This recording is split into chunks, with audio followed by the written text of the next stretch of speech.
The message came in at 8:17 p.m. while I was standing in my kitchen, still in my work clothes, reading through a set of amended closing disclosures on my tablet. It was from my father. Family only meeting tomorrow. Do not come. This is being handled now by people who understand real business. I read it once, then again. Then I set the tablet down, opened my email, and sent 3 messages. The first was a written withdrawal from any informal review, document correction, lender communication, title coordination, or compliance support connected to my family's pending property transaction. The second was to the title company asking them to confirm whether my name, license number, or prior documentation notes were still attached to any live file. The third was to myself. Subject line, timeline. At 8:26 p.m., my brother called. I let it ring. At 8:31 p.m., my aunt called. I let that ring too. At 8:44 p.m., I received a text from my mother that said, "Don't make this harder than it already is." I documented the time. By the next morning, everything they had been hiding behind was visible. My name is Eliana Price. I'm 35 years old, and until last year I was a senior compliance manager for a regional real estate and lending services firm based in Charlotte, North Carolina. If you're watching, tell me where you're watching from. And one word for the comments, records. I mean that seriously. Records matter. They matter when people are honest, and they matter even more when they are not. I did not grow up wanting to work in compliance. Nobody says that at 12. I thought I would do something cleaner sounding. Finance maybe. Law if I was feeling ambitious. Something people understood immediately when you named it at a family gathering. Instead, I built a career in the part of the process most people only notice when it goes wrong. My job was documentation control, regulatory review, lender condition tracking, title issue escalation, audit readiness, and transaction risk. In plain language, I was the person who caught the thing that could shut a deal down 3 hours before funding. I was the person who knew whether a signature page was outdated, whether an occupancy affidavit had been altered after execution, whether a wire instruction change had actually been verified, whether the file notes matched the disclosures, whether someone was about to create a 6-figure problem because they were moving too fast and assuming too much. It is not glamorous work. It is exact work. You only get good at it if you learn to respect small inconsistencies before they become expensive ones. That skill made me very useful to people who did not respect me. My father, Warren Price, spent most of his life in commercial flooring and small development partnerships. He was one of those men who never used the phrase self-made about himself because he preferred other people to say it first. He cared about appearances in a very disciplined way. Not flashy, controlled. He liked correct neighborhoods, correct handshakes, correct introductions. He liked to be the person people called practical. My mother, Denise, had worked off and on in administrative roles when I was younger, but by the time I was in high school, she had become the keeper of the family's internal mythology. Birthdays remembered, slights cataloged, appearances maintained. She was warm in public, efficient in private, and had a talent for making an unreasonable expectation sound like a small favor. My older brother, Gavin, was the family's approved success story. He had a cleaner resume than mine. Corporate banking, crisp suits, early promotions. The kind of job title my father could repeat to friends without needing to explain what it meant. Gavin was not cruel. That is important. He was simply comfortable inside a system that favored him, and comfort can do a lot of damage when no one examines it. I was the one people called careful. They never meant it as a compliment. Careful in my family meant slow, skeptical, too serious, difficult to impress. It meant I asked follow-up questions after everyone else had decided to move on. It meant when my father said, "It's fine," I sometimes answered, "Fine according to who?" That did not make me popular. It made me indispensable. The pattern started small, years before I understood it as a pattern. I was 24 and working my second operations review role for a mortgage servicing vendor outside Raleigh when my mother called me on a Thursday night because my parents were refinancing their home and the lender had suddenly started asking for nonsense. Nonsense turned out to be missing documentation for a self-employment income calculation, an outdated insurance binder, and a deposit trail that did not reconcile cleanly with the bank statements they had submitted. I remember standing in the parking lot outside my apartment, laptop balanced on the hood of my car, walking my father through what underwriters were actually asking for and why. He kept interrupting me. "That's not what they mean." "It is," I said. "How do you know?" "Because I read these every day." There was silence on the line after that. Then my mother came back on and said, in the soft tone she used when she wanted to take credit for peace, "Your father just gets frustrated with incompetence." I fixed the package anyway. I created a missing doc checklist, relabeled their uploads, drafted a clean explanation for the irregular deposit, and told them exactly what not to say on the next call with the loan officer. 3 days later, my father told relatives at Sunday dinner that the refinance finally closed because he stayed on top of them. He did not mention me. That was the first time I remember feeling the split clearly. Private dependence. Public dismissal. Once you see a pattern, you start spotting it everywhere.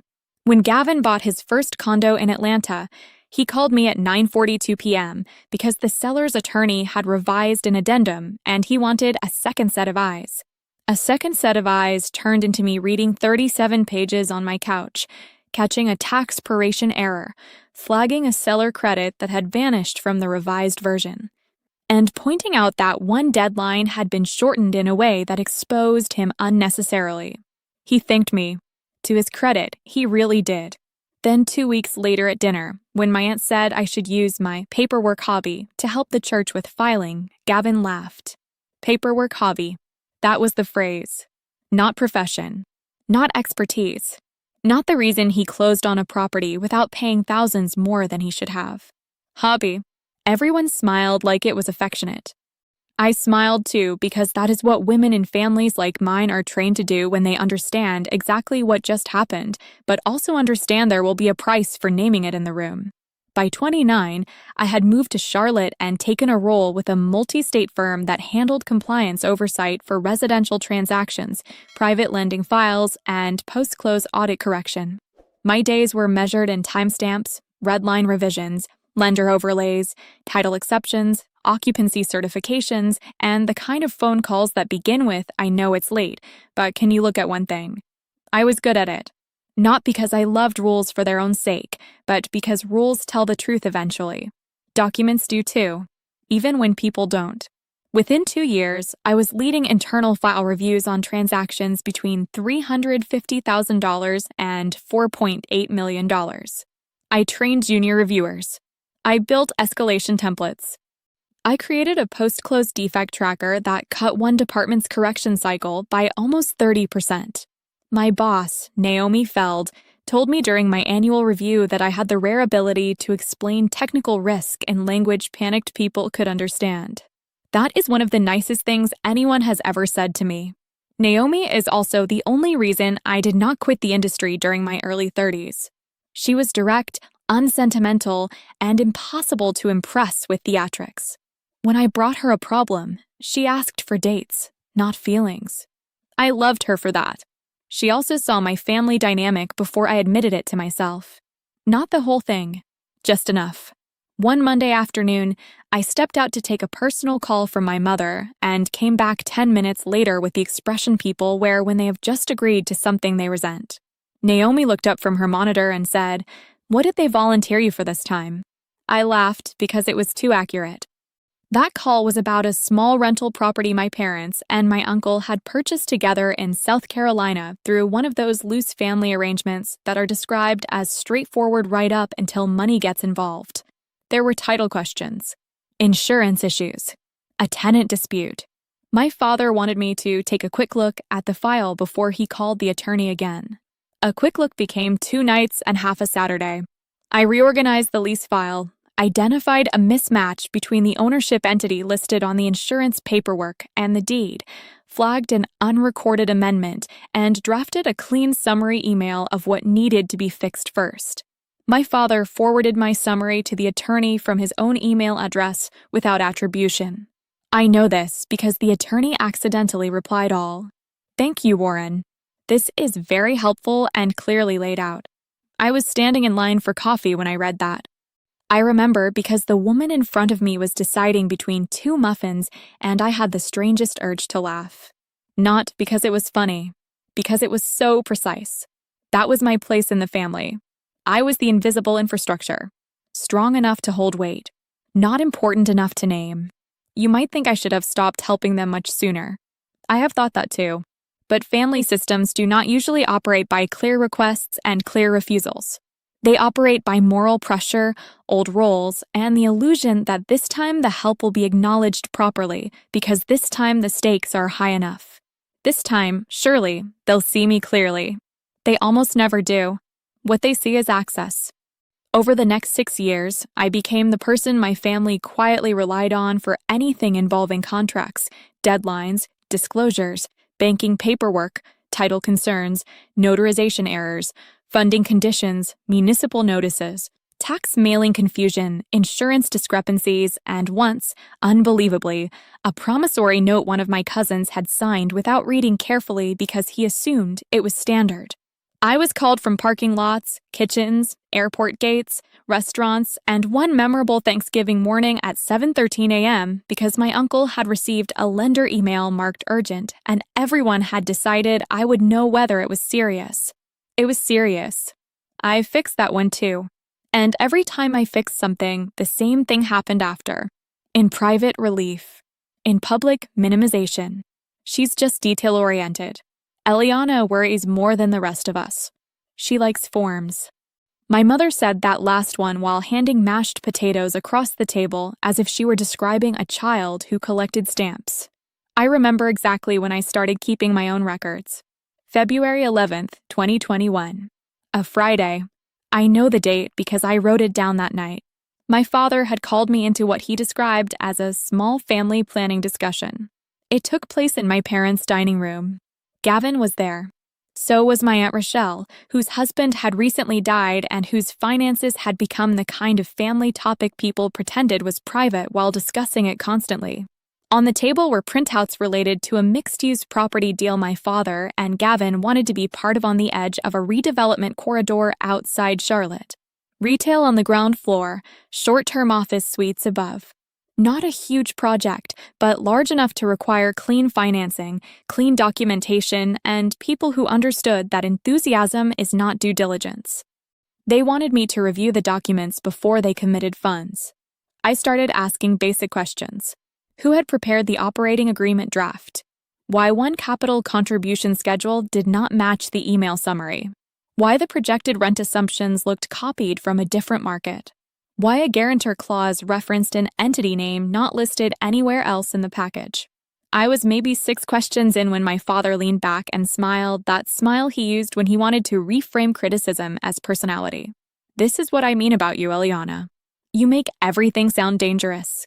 My brother said nothing. My mother, from the kitchen, said she always needs every little thing to be perfect. I let him finish before answering. Then I said no. I need names to match, numbers to reconcile, and obligations to be real before you sign them. The room went quiet for 3 seconds. Then my father said, "Sometimes business requires instinct." That was one of his favorite sentences. It usually meant he wanted the authority of experience without the burden of precision. I reviewed the deal anyway. I sent them a written risk memo the next morning with 12 flagged items, ranked high, moderate, and procedural. 3 of those items later turned out to be exactly the points that delayed the transaction for nearly 6 weeks. Nobody thanked me. What I got instead was a call from Gavin asking whether I could be a little less intense with the written notes because the developer didn't respond well to that tone. The tone in question was bullet points. That was when I started forwarding family-related help to a personal folder. Not because I had a plan, because something in me had gotten tired of pretending that memory would be enough. I saved emails, text screenshots, PDF markups, timestamps, call summaries, and revised drafts with metadata intact. I kept copies of messages where I was asked for help and later told I was overreacting. I kept the version histories where language I had inserted for protection was removed by someone else and then quietly restored after a third party objected. I kept every thank you that arrived privately and every joke that erased the work publicly. At the time, I told myself I was doing it because that is what people in my profession do. We retain records. That was true. It just was not the only reason. The deeper truth was simpler. I no longer trusted my family to describe events honestly once the pressure changed. That did not mean I thought they were villains. It meant I thought they were invested in a version of themselves that required editing other people's contributions until the story felt more comfortable. And I had begun to understand that if the day ever came when comfort and truth could not live in the same room, they would not choose truth. The property deal that eventually broke everything was introduced to me as an opportunity in late summer. That is how my father phrased it. Opportunity. A portfolio purchase involving 3 small commercial parcels, 1 aging office strip, and a residential redevelopment angle that existed mostly on paper and optimism. There were layered financing conversations, a private lender with a reputation I did not like, and too many moving pieces for the amount of casual language being used by everyone around the table. By then, I was a senior compliance manager with direct oversight responsibilities, a team under me, and enough professional credibility that my family had started using my job title selectively when it benefited them. In front of outsiders, I became our compliance expert in the family. In front of relatives, I was still the one who likes forms. That contradiction tells you almost everything. I did not say yes right away. I asked for the documents. My father said, "You don't need to go into full work mode. Just tell us if anything jumps out." That sentence should be printed on a plaque and hung in every family where one competent daughter is expected to carry the hidden risk for everyone else. Just tell us if anything jumps out. Everything jumped out. The purchase structure was sloppy. One disclosure schedule referenced a prior lien release that was not attached. A personal guarantee draft contained language broad enough to drag unrelated assets into dispute. Insurance certificates were incomplete. One projected cash flow sheet used occupancy assumptions that were, at best, fictional. And there were emails indicating that someone had already mentioned my review to third parties as if I were involved formally. I had not agreed to that. I documented the time. That was the beginning, not the collapse. Not yet. Just the beginning of me seeing clearly that my family had crossed from relying on my judgment into borrowing my credibility. There is a difference between asking for advice and using someone's professional identity like free collateral. Once I saw that difference, I could not unsee it. And once I could not unsee it, every old memory rearranged itself around the same truth. I had never just been helping. I had been stabilizing systems that gave me no standing inside them. That understanding did not make me angry right away. It made me calm, much calmer than they noticed. And that calm is the only reason I was able to do what came next. The first time I saw my name used outside of anything I had formally agreed to was on a Tuesday at 10:12 a.m. I remember the exact time because it was stamped on the forwarded email. It came from the private lender my father had been speaking with about the portfolio deal. The subject line was, "Updated terms plus compliance confirmation." The sender addressed my father directly, referenced your daughter's compliance review, and then outlined revised funding conditions based on the expectation that documentation risk has been cleared. I had not cleared anything. I had not spoken to this lender. I had not authorized my name to be used in any conversation. I read the email once, then again, then opened the attached documents. There were edits I recognized. Phrases I had used in my own internal notes. Risk language that had been lifted from a summary I had sent only to my father and brother 3 days earlier. They had taken my analysis, stripped it of context, and presented it as if I had endorsed the deal. I documented the time. At 10:19 a.m., I called my father. He answered on the 3rd ring. "Did you tell them I reviewed this deal?" I asked. "I mentioned you looked at it," he said. "That's not what this says. It's just how these things are phrased." I let him finish before answering. "No," I said. "It isn't." There was a pause. Then he shifted tone, the way he always did when he wanted to move from explanation into authority. "Eliana, we're trying to get this done. Everyone references their team. It's normal." "I am not your team," I said. "Not in this. You're overcomplicating it. I'm making it accurate." Another pause. Then, "So what do you want me to do? Call them back and tell them my daughter doesn't stand behind what she already reviewed. That's exactly what I want you to do.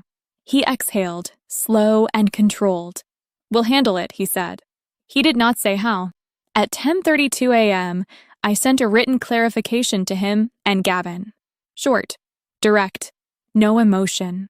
I am not formally engaged in this transaction. I have not provided compliance approval. My prior notes were informal observations and should not be represented as clearance or endorsement to any third party. I asked them to confirm in writing that they would correct any misrepresentation. Gavin responded first. You're making this bigger than it is. Dad just used your name for credibility. It helps the deal move. I read that line 3 times. It helps the deal move. At 10:48 a.m., I replied, My name is not a tool for movement. Confirm correction. He did not respond. That afternoon at 2:06 p.m., the lender sent a follow-up email requesting a call, with Eliana included, to finalize compliance alignment. That was when I understood the scale. This was no longer internal. My name was part of the transaction. I declined the call in writing. I copied my father and brother. I stated clearly that I was not engaged and could not participate. 37 minutes later, my mother called. She did not start with the deal. She started with tone. Why are you being so rigid about this? I'm being precise. It's family, she said. Not everything needs to be written like a legal notice. It does when my name is involved. You always go to extremes. I documented the time. Then I said, Did you know they were telling people I cleared the deal? She paused. That's not how they meant it. That's how it's being used. You're focusing on the wrong thing, she said. That sentence told me more than anything else she could have said. It told me the outcome mattered more to her than the accuracy. That evening at 7:14 p.m., my father sent a group message. We're moving forward. Stop creating obstacles. No acknowledgement of what I had said. No confirmation of correction. Just direction.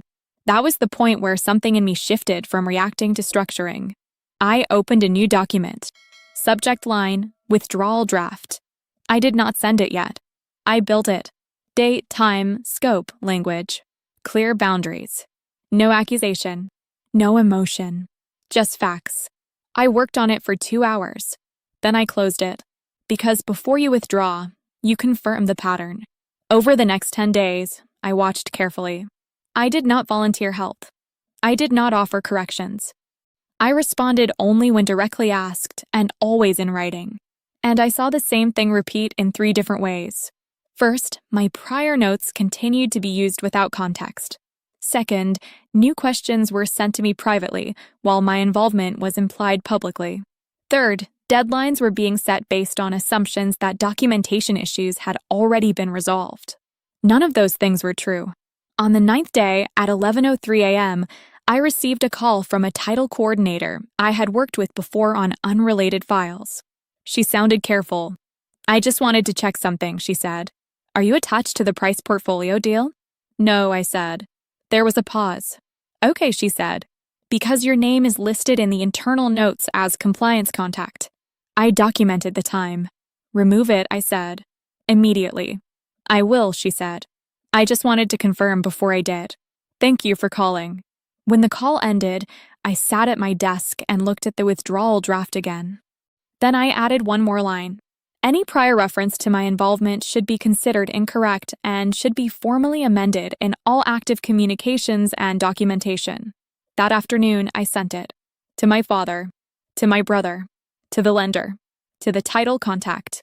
Time-stamped. Subject line, formal withdrawal of involvement. I did not raise my voice.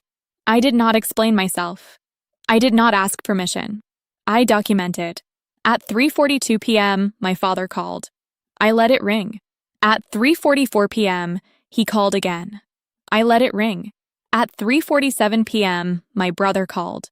I let it ring. At 3:52 p.m., my phone vibrated with a message from my mother. Call your father. I did not. At 4:06 p.m., the lender replied to my email. Acknowledged. We will update our records accordingly. That was the first clean response I received all day. Professional. Direct. No emotion. At 4:19 p.m., the title coordinator replied. Your name has been removed from the file. Also direct. Also clean. At 4:33 p.m., Gavin finally responded. This was unnecessary. I read it once. Then I archived the thread. That night, I did not take any calls. Not because I was avoiding them. Because there was nothing left to say that had not already been written.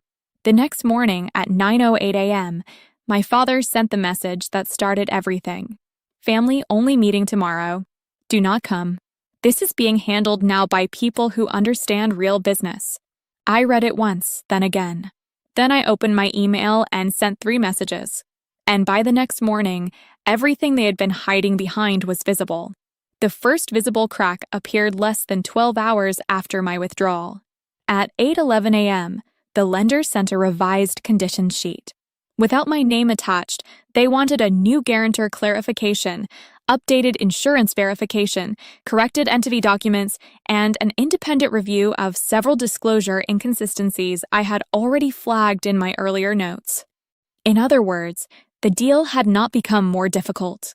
It had simply become honest. At 8:26 a.m., Gavin called. I let it ring. At 8:31 a.m., he texted, "Can you just explain to them what you meant before?" I read it, set the phone down, and finished reviewing a post-close variance report for one of my own files before answering. At 8:49 a.m., I wrote back, "My prior position is already stated in writing. I am not involved." 3 minutes later, he replied, "This is turning into a mess." I did not answer. That sentence stayed with me for most of the day because it was so familiar. Not the content. The framing. The problem was never that they had used my name without permission.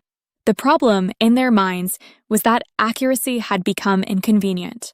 By noon, my mother had called twice, my Aunt Rochelle once, and my father not at all. That was how he handled loss of control. He went quiet first. Other people did his reaching for him. At 1:14 p.m., Naomi stepped into my office, closed the door behind her, and set a printed file summary on my desk. "You missed a line item in section 4, she said. I looked at the page. I had a tiny reporting inconsistency, fixable in under a minute. I corrected it, handed it back, and thanked her. She stayed where she was. "What's happening?" she asked. Naomi never asked casual questions. If she asked, she already knew enough to know it mattered. "My family used my name on a deal," I said. "I withdrew in writing. Things are now becoming what they always were." She nodded once. "Good." That answer surprised me enough that I laughed. "Good. Yes," she said. "Delayed truth is expensive. Early truth is just uncomfortable." That sentence steadied me more than she knew. Because she was right. What was happening did not feel like revenge. It felt like deferred accounting. By that evening, I had a better picture of what my withdrawal had actually removed. It was not just my review. It was the entire informal control structure around the family. I had been the one who translated lender language into plain English before anyone got embarrassed on calls. I had been the one who spotted missing pages before they were uploaded half-signed and out of order. I had been the one who could tell, just by reading a note chain, whether a title officer was annoyed, whether a broker was bluffing, whether a lender was about to change posture, whether a deadline was real or merely aggressive. Those are not glamorous skills. But when people get used to borrowing them for free, they start mistaking them for background conditions. Air, lighting, stability. They stop seeing the person. They just assume the function will continue. The family meeting I was excluded from took place on a Thursday evening at my parents' house. I know because Rochelle texted me at 6:08 p.m. "He's furious. Gavin looks sick. Mom keeps saying this is about loyalty." I did not respond. At 6:42 p.m., another text. "They're saying you embarrass the family with outsiders." That line, more than any other, clarified the hierarchy. Not that my name had been used improperly. Not that I had been exposed professionally. Not that my consent had been ignored. Their concern was embarrassment. Image first, substance later. At 7:11 p.m., my phone rang from an unfamiliar number. I answered because it had a local area code and I was still expecting a return call from a county recording office on one of my own work matters. "This is Daniel Mercer," the caller said. I'm counsel for one of the transaction parties connected to your family's purchase group. His voice was careful, not aggressive. Professional urgency controlled. I understand you've withdrawn from the file, he said. I have. Were you ever formally engaged? No, a pause. Were your credentials presented to any party as active oversight? I looked out the window of my office. The parking lot lights had just come on. Yes, I said. Without authorization. Another pause. Shorter this time. Understood. I documented the time. Then I asked the question that had been sitting quietly in the center of everything. Was my name still being used after I withdrew? That silence told me more than his answer. It lasted maybe 2 seconds. Then he said, there appear to have been references that were not updated immediately. References where? In email and in one draft communication package. After my written withdrawal? Yes. I wrote that down. Thank you, I said. Please note clearly that I am not involved and that any continued use of my name after withdrawal was unauthorized. We will, he said. The call ended at 7:16 p.m. I sat very still for a moment after that, because there it was. Not misunderstanding, not family shorthand, not tone. Continued use after written withdrawal. That was the line. Once crossed, it cannot be uncrossed by explanation. At 7:24 p.m., I created a new folder in my personal records archive. Price transaction, post-withdrawal. I saved the call note there, along with the original withdrawal email, the lender acknowledgement, the title company confirmation, and screenshots of my father's message excluding me from the family meeting. Then I drafted a short memorandum to file. Date, time, summary of events. No adjectives. No speculation. Just sequence. That is one of the advantages of documentation. It cools the room. It removes the temptation to narrate before the facts are settled. The next morning, the consequences began moving faster than my family could emotionally process. At 9:02 a.m., Gavin emailed asking whether I could please get on one clarifying call to avoid everyone taking the wrong impression.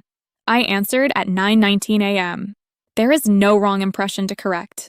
My withdrawal is already clear. At 10:07 a.m., my mother sent a longer text than usual. You are being very cold about this. Your father is under a lot of pressure. Families help each other through pressure. They do not step away when timing is difficult. I read it once, then again. Then I noticed what was missing. Any acknowledgement that I had been misrepresented. Any acknowledgement that my consent mattered. Any acknowledgement that stepping away after being used without authorization might be a reasonable thing for a person to do. Pressure, in my family, had always functioned like a moral solvent. It dissolved boundaries. It turned access into obligation. I did not answer her text. Instead, I forwarded it into my records folder. At 11:33 a.m., Rochelle called from outside a grocery store parking lot. I could hear carts rattling behind her. I know you're not answering them, she said, without greeting, but you need to know what's happening. I let her talk. The lender had slowed everything down. A broker was now asking for corrected disclosures. One investor had become concerned about documentation integrity, which is a very polite phrase for someone sensing that the adults in the room may not all be telling the same story. My father was insisting this was temporary. Gavin was trying to smooth it over. My mother kept saying that if I would just speak to the right person once, everything would calm down. Will it? I asked. Rochelle was quiet. No, she said. Probably not. That honesty made me trust the rest of what she said. Then she added something I wrote down immediately after the call. Your dad said you're forgetting where your professional discipline came from. I repeated the sentence back to her to make sure I had heard it correctly. Yes, she said. That's what he said. I thanked her, hung up, and documented the time. That line did something unexpected inside me. Not anger, clarity, because it explained the whole architecture. In his mind, my competence was still tributary. It flowed upward to him, not outward from my own work, my own training, my own years. Even my boundaries could be recast as borrowed. Once you understand that someone sees your adulthood as an extension of their authorship, a lot of their behavior stops being confusing. It does not become acceptable, just legible. By late afternoon, the practical effects widened. A title correction request triggered a review of entity structure. That review led to questions about authorization language. Those questions delayed a scheduled document circulation. That delay affected a funding window. That affected rate assumptions. And suddenly the people in the deal who had been relying on speed were forced to rely on accuracy instead. Systems do not usually collapse because one person leaves. They collapse because too much was being balanced on someone whose role was never formally acknowledged. At 5:18 p.m., Gavin showed up at my building. I know exactly when because security called my desk. He says he's your brother. I know who he is, I said. Do you want him sent up? I thought about it for maybe 3 seconds. Then I said yes. He came into my office looking more tired than I had ever seen him. Not dramatic, just worn down around the eyes. He stood instead of sitting. You're really doing this, he said. I kept my voice even. I already did it. Eliana, this can still be fixed. What does fix mean?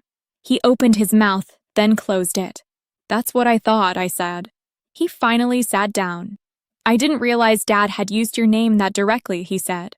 That is not the same as saying he didn't. He looked at the floor. No, he said quietly. It isn't. That mattered to me more than an apology would have in that moment. Precision matters more when trust is low. Then he said he thought because you'd looked at the documents, it was basically the same thing.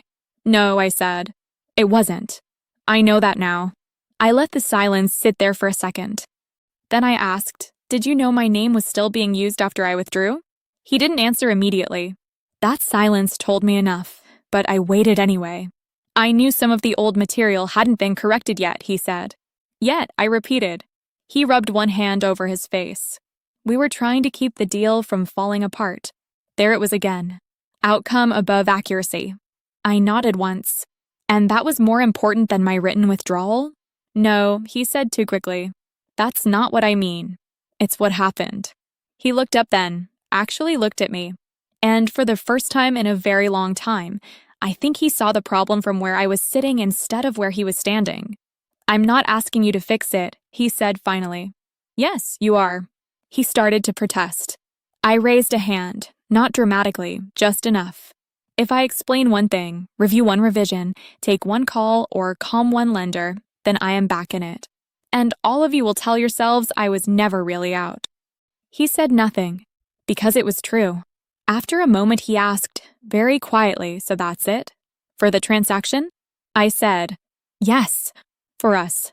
That question landed harder than the others, because unlike the deal, that answer was not procedural.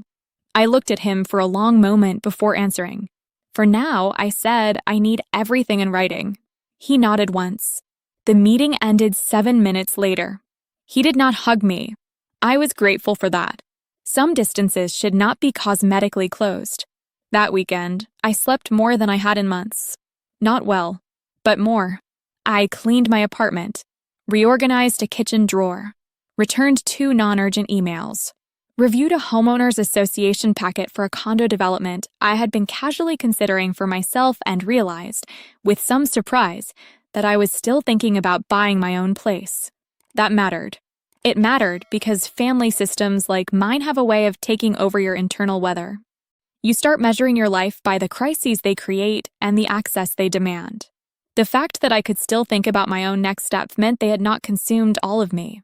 On Monday morning at 8:03 a.m., I received the message that moved the situation from strain into panic. It was not from family. It was from counsel.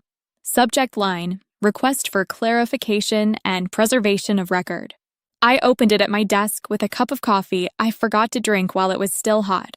The email stated that because my name and professional role may have been referenced in pre-withdrawal and post-withdrawal transaction communications, one party was requesting written confirmation of the scope and end date of my involvement, if any, and asking that related communications be preserved. Preserved. That word changes how people behave.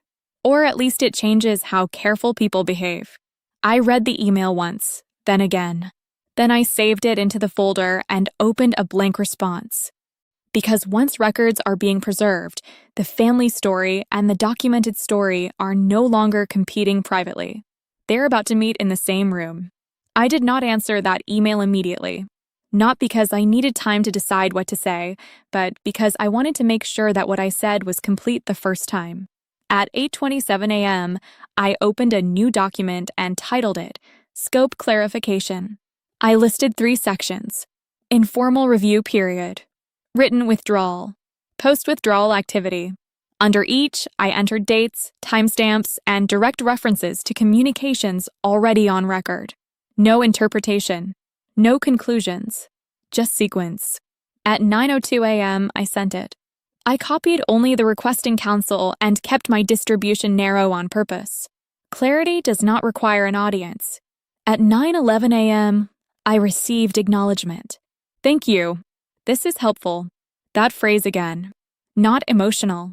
Not dramatic. Just useful. At 9:24 a.m., my father called. I let it ring. At 9:26 a.m., he called again. I let it ring. At 9:29 a.m., he left a voicemail. This has gone too far, he said. You are creating legal exposure where there was none. I listened to it once, saved it, and documented the time. At 9:41 a.m., my mother sent a message. We need to talk today. Not like this. Not in emails. I read it once, then again. Then I replied, all communication should remain in writing. She did not respond. By noon, the situation had shifted from contained to visible. The broker involved in the deal requested a joint call with all parties to align expectations and documentation status.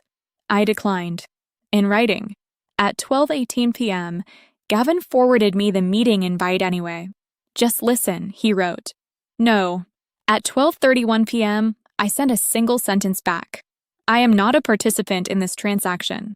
At 1:06 p.m., Naomi stopped by my office again. You're about to be pulled into something public, she said. I know. Are you prepared to stay quiet inside the room? Yes. She nodded. Good. Silence is useful when it's intentional. At 2:14 p.m., Rochelle called. They moved the meeting to tonight, she said. At the property office. Everyone's going to be there. Okay.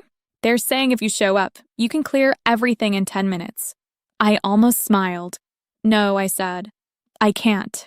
There was a pause. Then she said, you probably should come anyway. I let that sit for a moment. Not because I was unsure. Because I was deciding why. I'll be there, I said finally. Not to fix anything. Just to be present where my name had already been used. The meeting was at 6 p.m. I arrived at 5:52. Small conference room. Glass walls. Too many chairs for the number of people who actually needed to be there. My father was already seated at the head of the table. Gavin was to his right. My mother sat slightly back, hands folded. 2 brokers. 1 attorney. A lender representative on video. They all looked up when I walked in. I took a seat near the end of the table. Not next to my family. Across from them. That positioning mattered. The broker started. Thanks everyone for making time. We just need to clarify a few points so we can move forward. He looked at me. Eliana, since your name has come up, I'm not part of this transaction, I said. Calm. Even. No emphasis. The room shifted slightly. Not dramatically. Just enough. The lender representative leaned forward on the screen. Were you ever involved in compliance review? He asked. I provided informal observations, I said. I did not provide approval or formal review. My father spoke then. She looked at everything, he said. She's just being cautious with language. I turned my head slightly toward him. Not fully. Just enough to acknowledge. Then I said, that is not accurate. No volume change. No emotion. Just correction. The attorney in the room looked down at his notes. Then back at me. Can you confirm when your involvement ended? Yes, I said. In writing. With timestamps. 5 days ago. I saw one of the brokers make a small note. That was the moment the room understood this was not a disagreement. It was a record. The lender representative asked, has your name been used in any communications after that date? I let the question sit for half a second. Then I answered, yes. Silence. Not loud. Not dramatic. But complete. My father shifted in his chair. That was before everything updated, he said. The attorney looked at him. After the withdrawal date, he asked. My father did not answer immediately. That silence told the room what it needed. I reached into my bag and placed a thin folder on the table. I did not slide it to anyone. I did not open it. I just placed it there. Then I said, all relevant communication is documented. That was enough. I did not need to explain. The existence of documentation changes the temperature of a room. People sit differently, speak more carefully, pause longer before answering. The broker cleared his throat. Okay, he said. So moving forward, we'll need to treat this as if there is no compliance support attached. Yes, I said. The lender representative nodded. Then we'll proceed accordingly, which is a professional way of saying everything just became slower, stricter, and more expensive. My mother spoke for the first time. Eliana, she said, this is unnecessary. I turned to her fully then, and I asked one question. Was my name still being used after I withdrew? She held my gaze for maybe 2 seconds. Then she looked away. That's not the point, she said. I nodded once, because that was the answer. The meeting ended 12 minutes later. No resolution, just adjustment. As people stood, gathered papers, and avoided eye contact, the system was already recalibrating around the absence it had been ignoring. My father did not speak to me. Gavin did not either. My mother said, "Call me," as she walked past. I did not answer. I walked out at 6:28 p.m., sat in my car. And for the first time since this started, I felt something close to stillness. Not relief. Not victory. Just alignment. Nothing had been forced. Nothing had been escalated. I had not raised my voice once. I had simply stopped allowing my name to carry weight I did not agree to carry. That night, at 9:07 p.m., I received one more message. From my father. We'll handle it from here. I read it once, then archived it, because for the first time, I believed him. And I knew exactly what handle it would cost. The deal did not collapse all at once. It unraveled in sections. First, the lender extended their review window. Not indefinitely, just long enough to request additional verification on items that had previously been moving without resistance. Then one of the secondary investors asked for revised projections based on confirmed occupancy assumptions. That required new numbers. Those numbers did not match the original optimism. A week later, the guarantor language was rewritten. More specific, less forgiving. 2 weeks after that, the rate terms shifted. Slightly higher, slightly tighter. Nothing dramatic in isolation. But together, they changed the structure. What had been a fast, confident deal became a careful, conditional one. And careful deals expose everything that confident deals can hide. By the end of the month, one party withdrew. Not publicly, quietly, citing timing. Timing is often the word people use when they mean risk. My father stopped mentioning the project entirely. Gavin sent one message asking if I had heard anything. I had. I did not respond. Rochelle called me on a Sunday afternoon while I was at a showing for a 2-bedroom townhouse on the east side of Charlotte. It's not happening, she said. I stepped outside onto the small balcony and looked at the street below. Okay, I said. They're saying the structure didn't hold. I almost smiled at that phrasing. Structure. That sounds accurate, I said. She hesitated. They're also saying you could have helped fix it. I leaned on the railing and let that sit for a moment. Then I said, no. I could have delayed it. There is a difference. She did not argue. I just thought you should know, she said. I appreciate that, I said. We ended the call. I went back inside, finished the walkthrough, and asked the agent for the HOA documents and recent maintenance reports. 2 weeks later, I made an offer. Not impulsively. Not emotionally. With a full review of disclosures, reserves, bylaws, and inspection contingencies. I closed on that townhouse 47 days after my withdrawal email. I remember the exact number because I wrote it down on the first page of a new notebook I bought that morning. Day 47. My own property. My own name. No one else attached. The closing was quiet. No family present. Just me, the attorney, and a stack of documents I read carefully before signing. The attorney joked halfway through that I was the most thorough buyer he had seen that month. I told him that was my job. It felt simple, earned, clean. Around that same time, I made one decision that had nothing to do with property. My grandmother on my mother's side had been moved into a smaller assisted living facility after a fall.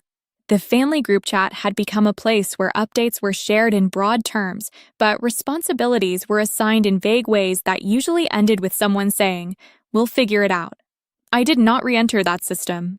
Instead, I contacted the facility directly. I asked for the billing structure, care schedule, and point of contact protocol. Then I set up a separate monthly payment arrangement for a portion of her care.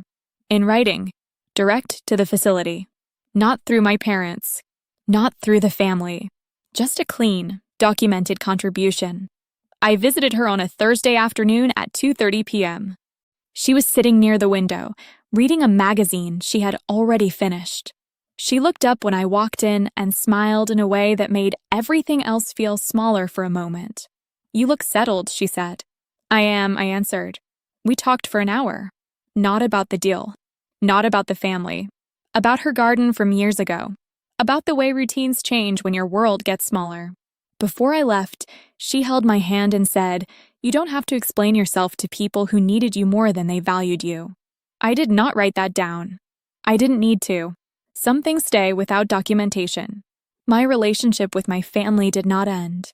It changed. My father has not called me since the meeting. My mother sends occasional messages. Neutral. Careful. I respond when there is something to respond to. In writing, Gavin and I speak once every few weeks. Short conversations. Clear. Better than before. Not close, but honest enough to build something if we both choose to. No one has asked me to review a document. No one has used my name in a deal. That is not because they became more respectful overnight. It is because the system no longer allows the old behavior to function. And that is the part people misunderstand about boundaries. They are not requests. They are structural changes. When you remove yourself cleanly, without noise, without threats, without negotiation, the system has to adjust. Not emotionally, mechanically. That is where the real shift happens. I am sitting in my living room now. There is a box near the door I still haven't unpacked. My coffee is on the table, already cold. I have a call in 20 minutes with a junior analyst on my team who is learning how to review title exceptions without getting overwhelmed by volume. I will walk her through it the way Naomi walked me through things when I was starting out. Step by step. No shortcuts. No assumptions. Because that is how you build something that holds. Not fast. Not loudly. But correctly. If there is one thing I would leave you with, it is this. Being useful and being valued are not the same thing. And if you do not document the difference, people will write that story for you in a way that benefits them. Keep your records. Keep your clarity. And when the time comes, step back without explaining more than the facts require. The right things will stand. The rest will show you exactly what they were.